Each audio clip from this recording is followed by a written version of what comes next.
High. Power on MECHA and wait until it reaches the idle status.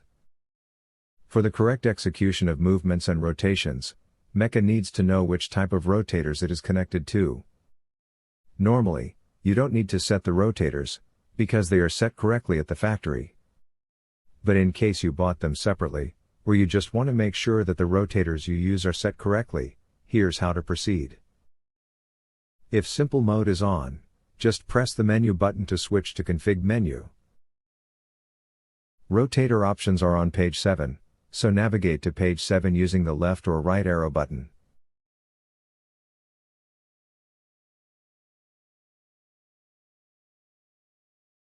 Rotator 1 is normally the lower rotator. Press the plus button to enter edit mode. Press a few times either the plus or minus button, until the type of rotator you are using is displayed. If you do not know what type of rotator you are using, choose Auto. Confirm your choice by pressing the center button. Now press the down arrow button to select the next option, which is Rotator 2. Rotator 2 is normally the upper rotator.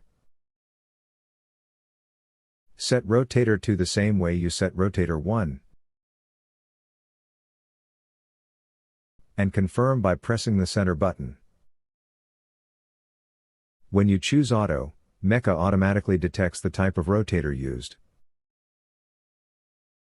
Press the power button and notice the rotators in the upper left corner of the display, alternating with the battery symbol.